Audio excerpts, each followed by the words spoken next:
Assalamualaikum warahmatullahi wabarakatuh. Kami dari kelompok 7 RPS ke-9 akan memaparkan materi tentang anggaran pendapatan dan belanja negara atau APBN, kebijakan fiskal, dan utang luar negeri. Sebelumnya, perkenalkan anggota dari kelompok kami ada Evita Febriana NPM 17 10 10 10 23, Niken Dwi Ayu NPM 17 10 10 10 34, Ganis Yunisa Putri NPM 17 10 10 10 77, dan saya sendiri Hanasa Putri NPM 17 10 10 11 09. Pada materi kali ini kita akan membahas tentang yang pertama ada deskripsi APBN, yang kedua ada kebijakan anggaran atau fiskal negara, yang ketiga ada proses terjadinya pengeluaran APBN, yang keempat ada utang luar negeri Indonesia, yang kelima ada utang luar negeri sebagai sumber pembiayaan, dan yang terakhir ada dampak utang luar negeri. Pada bab anggaran pendapatan dan belanja negara atau APBN, kita membahas tentang pengertian, tujuan, fungsi, dan komponen dari APBN.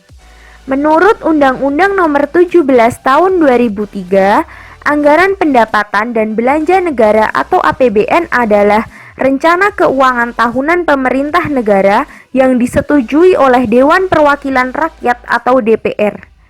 APBN sebagai wujud dari pengelolaan keuangan negara ditetapkan setiap tahun dengan undang-undang dan dilaksanakan secara terbuka dan bertanggung jawab. Tujuan dari APBN yaitu mendorong pertumbuhan ekonomi dan sebagai pengendali tingkat inflasi. Jumlah penerimaan dan pengeluaran APBN harus digunakan untuk meningkatkan pertumbuhan ekonomi negara dan masyarakat. Pertumbuhan ekonomi yang baik dapat menyerap lebih besar tenaga kerja sehingga dapat mengurangi kemiskinan. Selanjutnya ada fungsi APBN. Fungsi APBN ada 6. Yang pertama ada fungsi otorisasi.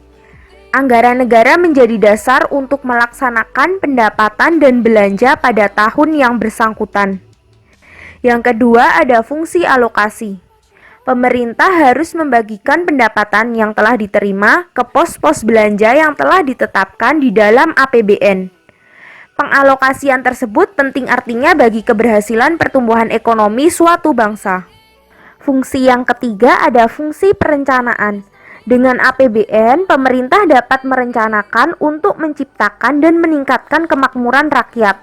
Misalnya, pembangunan jalan untuk memperlancar kegiatan ekonomi masyarakat. Fungsi APBN yang keempat yaitu fungsi distribusi. Pendapatan negara tidak semuanya akan dibelanjakan untuk membangun sarana dan prasarana umum. Sebagian akan dikembalikan kepada masyarakat dalam bentuk dana pensiun dan dapat juga berupa subsidi atau bantuan. Fungsi APBN yang kelima ada fungsi stabilisasi. Anggaran pemerintah akan menjadi alat untuk memelihara dan selalu mengupayakan keseimbangan pokok perekonomian. Dan fungsi yang terakhir ada fungsi pengawasan. APBN menjadi pedoman untuk menilai apakah kegiatan penyelenggaraan pemerintah telah sesuai dengan ketentuan yang ditetapkan.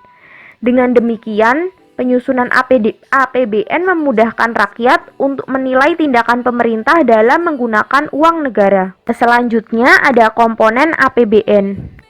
APBN mempunyai dua komponen besar, yaitu yang pertama anggaran pendapatan negara dan yang kedua ada anggaran pengeluaran pemerintah pusat. Anggaran pendapatan negara terdiri dari pajak, retribusi, royalti, bagian laba BUMN, dan berbagai pendapatan non-pajak lainnya. Sedangkan untuk anggaran pengeluaran pemerintah pusat terdiri dari pengeluaran pemerintah pusat dan juga pengeluaran pemerintah daerah. APBN realitas versus APBN revisi. Ada dua versi APBN, yakni APBN realisasi dan APBN revisi, atau sering juga disebut APBN perubahan. Yang penting bagi pemerintah adalah setelah dilakukan revisi, defisit anggaran bisa lebih kecil. Tetapi tentu ini sangat tergantung pada kondisi perekonomian saat itu yang menjadi alasan utama revisi APBN atau RAPBN dilakukan. Revisi APBN tidak selalu berarti beban pemerintah semakin berat. atau pengeluaran dan defisit APBN yang direvisi tidak harus selalu lebih besar dari anggaran semula. Tergantung penyebab utama dilakukan revisi dan metode penghitungannya, serta asumsi-asumsi baru yang menjadi dasar revisi. Selanjutnya ada kebijakan anggaran atau kebijakan fiskal. Kebijakan anggaran atau kebijakan fiskal adalah kebijakan penyesuaian di bidang pengeluaran dan penerimaan negara untuk memperbaiki keadaan ekonomi. Tujuan kebijakan anggaran adalah memperbaiki keadaan ekonomi, mengusahakan kesempatan kerja, dan menjaga kestabilan harga-harga secara umum. Keseimbangan fiskal di Indonesia belum dapat tercapai dengan maksimal. Kondisi tersebut terjadi karena adanya kesenjangan, baik dari sisi penerimaan maupun sisi belanja negara. Selanjutnya, macam-macam kebijakan anggaran atau fiskal. Yang pertama yaitu pembiayaan fungsional. Pembiayaan pengeluaran pemerintah ditentukan sedemikian rupa sehingga tidak langsung berpengaruh terhadap pendapatan nasional. Tujuan utama adalah meningkatkan kesempatan kerja. Penerimaan pemerintah dari sektor pajak bukan untuk meningkatkan penerimaan pemerintah, namun untuk mengatur pengeluaran dari pihak swasta. Untuk menekan inflasi, maka diatasi dengan kebijakan pinjaman. Jika sektor pajak dan pinjaman tidak berhasil, maka tindakan pemerintah adalah mencetak uang. Jadi, dalam hal ini sektor pajak dengan pengeluaran pemerintah terpisah. Yang kedua yaitu pengelolaan anggaran. Penerimaan dan pengeluaran dengan perpajakan dan pinjaman adalah paket yang tidak bisa terpisahkan.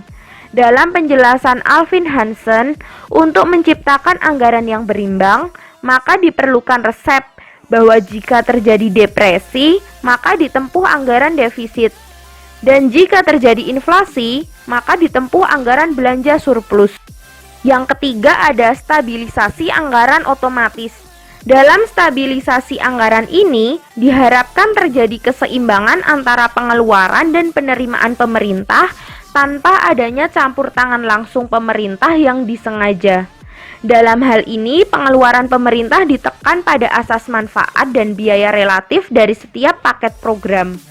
Pajak ditetapkan sedemikian rupa sehingga terdapat anggaran belanja surplus dalam kesempatan kerja penuh. Yang terakhir ada anggaran belanja seimbang. Kebijakan anggaran belanja yang dianut masing-masing negara dapat berbeda-beda. Hal ini tergantung pada keadaan dan arah yang akan dicapai dalam jangka pendek dan jangka panjangnya. Jenis dari kebijakan anggaran. Jenis dari kebijakan anggaran yang pertama yaitu anggaran berimbang. Anggaran berimbang terjadi ketika pengeluaran disesuaikan dengan penerimaannya, sehingga nantinya akan terjadi jumlah uang yang dibelanjakan akan sama dengan penerimaan suatu negara. Jenis yang kedua yaitu anggaran surplus. Anggaran surplus terjadi ketika tidak semua penerimaan dibelanjakan oleh pemerintah, namun juga digunakan sebagian untuk tabungan pemerintah. Anggaran surplus nantinya dapat digunakan untuk menangani inflasi. Yang terakhir yaitu anggaran defisit. Anggaran defisit terjadi ketika jumlah pengeluaran lebih besar daripada penerimaannya, yang memungkinkan terjadinya inflasi. Teori kebijakan fiskal di Indonesia mempunyai dua prioritas. Yang pertama, mengatasi APBN dan masalah-masalah dalam APBN, seperti terjadinya defisit APBN. Defisit APBN dapat diatasi dengan percetakan uang baru atau utang luar negeri. Prioritas yang kedua yaitu mengatasi stabilitas ekonomi makro, seperti laju pertumbuhan ekonomi, jumlah kesempatan kerja, laju inflasi, dan keseimbangan neraca pembayaran. Analisis empiris dari kebijakan fiskal. Kebijakan fiskal merupakan salah satu cara pemerintah untuk bisa mempengaruhi dan memainkan peran ekonominya dengan cara menaikkan atau menurunkan pengeluarannya. Dalam menyusun APBN, pemerintah membuat perkiraan mengenai kondisi ekonomi Indonesia dan global pada tahun depan. Pada tahun 2020, pemerintah mengeluarkan 3 strategi kebijakan fiskal. Yang pertama, mobilisasi pendapatan dengan cara menjaga iklim investasi. Yang kedua, meningkatkan kualitas belanja agar lebih efektif dalam mendukung program prioritas. Dan yang terakhir yaitu mencari sumber pembiayaan untuk kegiatan pembangunan. Proses terjadinya pengeluaran APBN. Untuk mengeluarkan APBN, pemerintah harus melalui 3 tahap. Yang pertama yaitu penyusunan APBN, di mana Menteri Keuangan bertanggung jawab dalam mengkoordinasikan penyusunan konsep anggaran rutin seperti belanja pegawai. Sedangkan Menteri bersama-sama dengan Bappenas mengkoordinasikan penyusunan anggaran belanja pembangunan seperti pembangunan infrastruktur. Tahap yang kedua yaitu pelaksanaan APBN. Setelah proses penyusunan menghasilkan APBN yang ditetapkan melalui undang-undang dan peraturan presiden, maka langkah selanjutnya yaitu menyalurkan anggaran tersebut. Namun, ketika terjadi perubahan, maka pemerintah harus mengajukan rancangan undang-undang perubahan APBN yang nantinya diserahkan kepada DPR. Penyerahan tersebut paling lambat pada bulan Maret, terkecuali ketika terjadi keadaan darurat seperti bencana dan peperangan, maka pemerintah dapat mengeluarkan pengeluaran tersebut terlebih dahulu, meskipun tidak tercatat dalam APBN. Tahap yang terakhir yaitu pertanggungjawaban pelaksanaan APBN. Pertanggungjawaban paling lambat dilaksanakan 6 bulan setelah tahun anggaran itu berakhir, di mana Presiden menyampaikan rancangan undang-undang tentang pertanggungjawaban pelaksanaan APBN kepada DPR berupa laporan keuangan yang telah diperiksa oleh Badan Pemeriksa Keuangan. APBN tahun anggaran 2020. Tema APBN tahun anggaran 2020 adalah mendukung Indonesia maju, di mana kebijakan fiskal diarahkan untuk mendukung percepatan daya saing melalui inovasi dan penguatan kualitas sumber daya manusia. Di sisi lain, pemerintah juga harus melanjutkan pembangunan infrastruktur yang semakin merata. APBN tahun 2020 mempunyai 4 fokus rancangan, di mana yang pertama yaitu perbaikan kualitas sumber daya manusia. Perbaikan kualitas sumber daya manusia dilakukan melalui perbaikan pendidikan, kesehatan, pelatihan, dan disesuaikan dengan kebutuhan industri. Fokus yang kedua yaitu peningkatan layanan kesehatan, di mana terdapat anggaran sebesar 5% dari APBN yang disalurkan kepada kesehatan dan diharapkan mampu meningkatkan pelayanan kesehatan di seluruh tanah air, terutama masalah gizi, keselamatan ibu hamil saat melahirkan, dan program imunisasi. Yang ketiga yaitu pembangunan infrastruktur. Pembangunan infrastruktur pada tahun 2020 difokuskan untuk pembangunan di kawasan ekonomi khusus, pariwisata, industri kecil, produksi persawahan, pertanian, perikanan, dan sentra UMKM. Fokus yang terakhir yaitu mengurangi kemiskinan. APBN yang disalurkan diharapkan mampu mengurangi kemiskinan di Indonesia melalui berbagai program, seperti bantuan PKH dan dana desa. Berikut kita tampilkan APBN tahun anggaran 2020. Dapat kita lihat bahwa pendapatan negara meningkat pada tahun 2020, jadi sebesar 2.233,2 triliun. Namun, peningkatan ini juga diikuti dengan peningkatan belanja negara yang menjadi sebesar 2.540,4 triliun, yang menjadikan APBN pada tahun 2020 akan defisit sebesar 307,2 triliun. Dan dapat kita lihat dalam kolom pembiayaan anggaran, porsi pembiayaan utang lebih besar, yaitu sebesar 351,2 triliun. Utang luar negeri atau pinjaman luar negeri adalah sebagian dari total utang suatu negara yang diperoleh dari para kreditor di luar negara tersebut. Penerima utang luar negeri dapat berupa pemerintah, perusahaan, atau perorangan. Yang selanjutnya adalah perkembangan utang luar negeri Indonesia. Pertumbuhan ekonomi Indonesia sejak akhir tahun 1970-an selalu positif, serta tingkat pendapatan per kapita yang relatif rendah, menyebabkan target pertumbuhan yang relatif tinggi tersebut tidak cukup dibiayai dengan modal sendiri, tetapi harus ditunjang dengan menggunakan modal asing.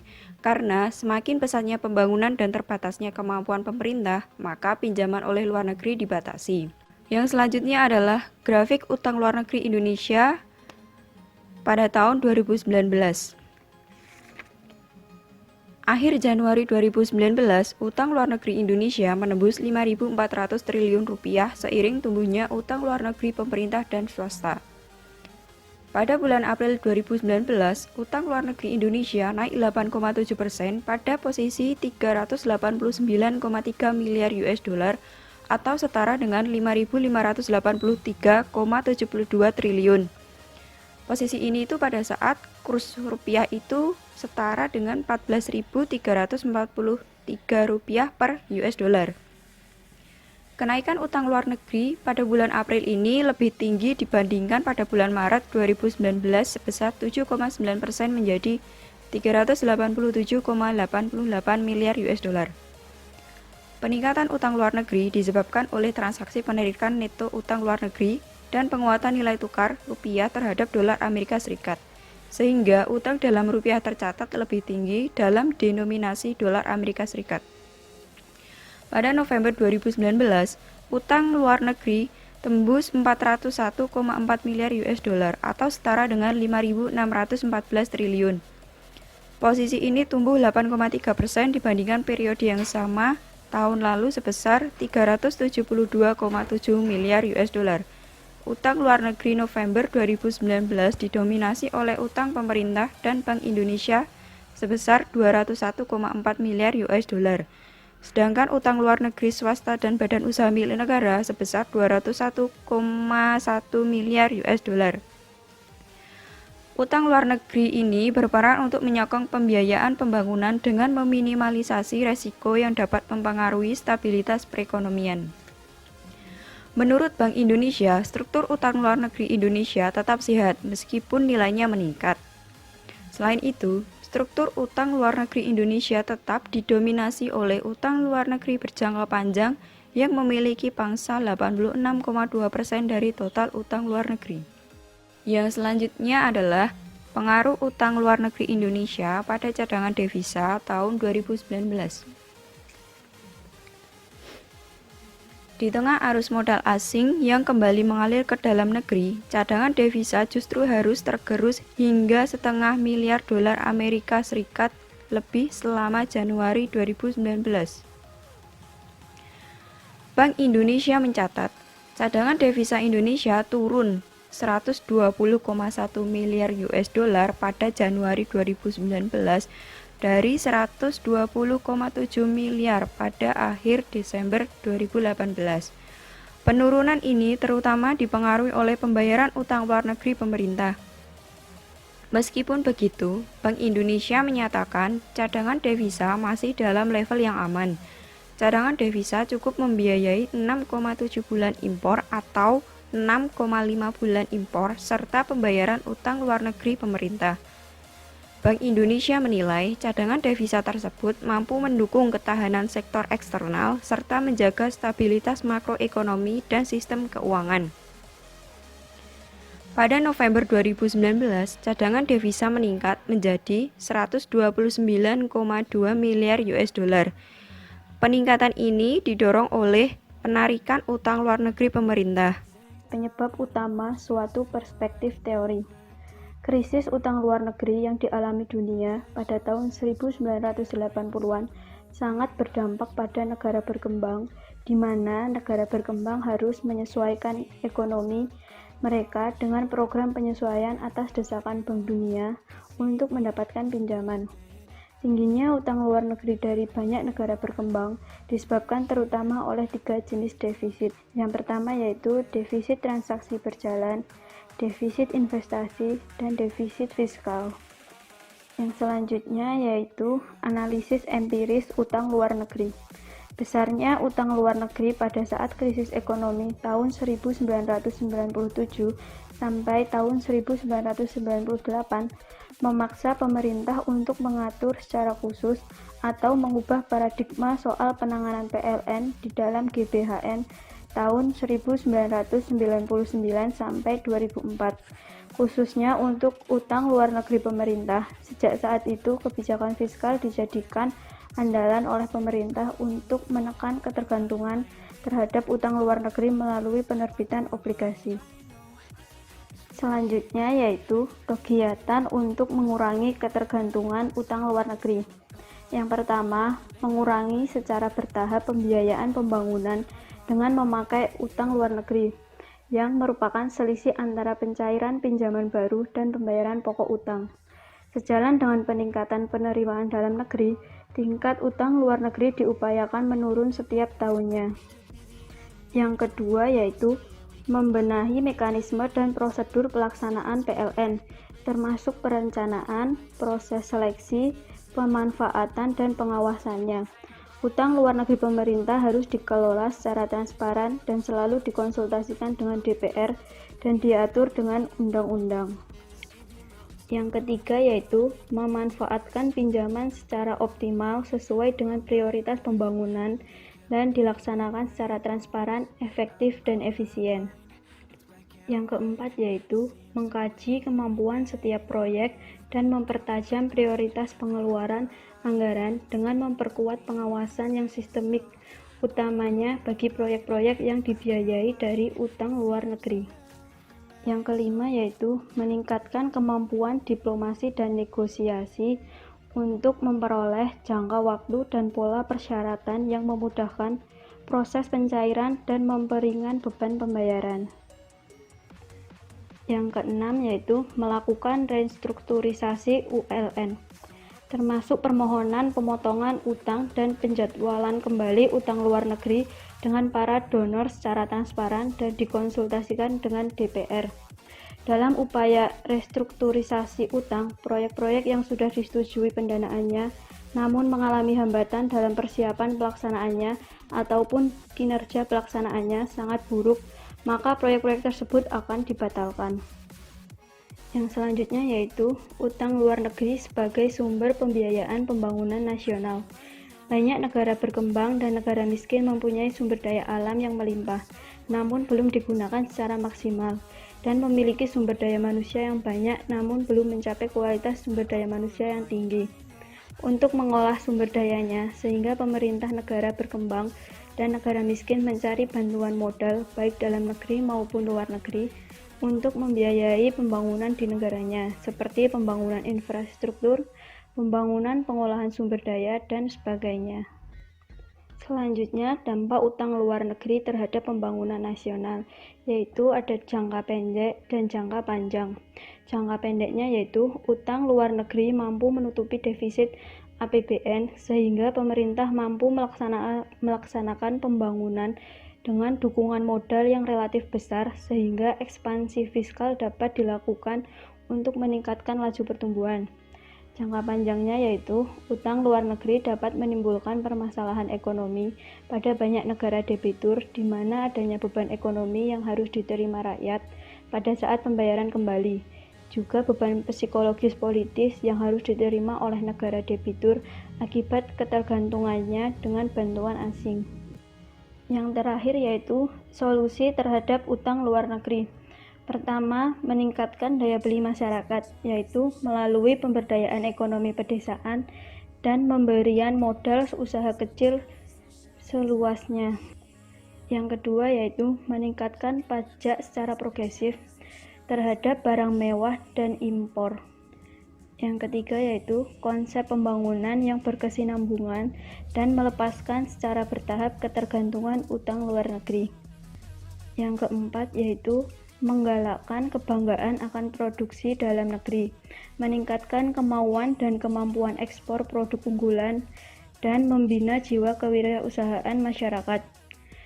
Indonesia ini sebenarnya kaya akan sumber daya alam unggulan, sehingga bila kita memanfaatkan secara maksimal, maka akan memberikan devisa negara. Yang terakhir yaitu mengembangkan sumber daya manusia berkualitas dan menempatkan kesejahteraan yang berkeadilan dan merata.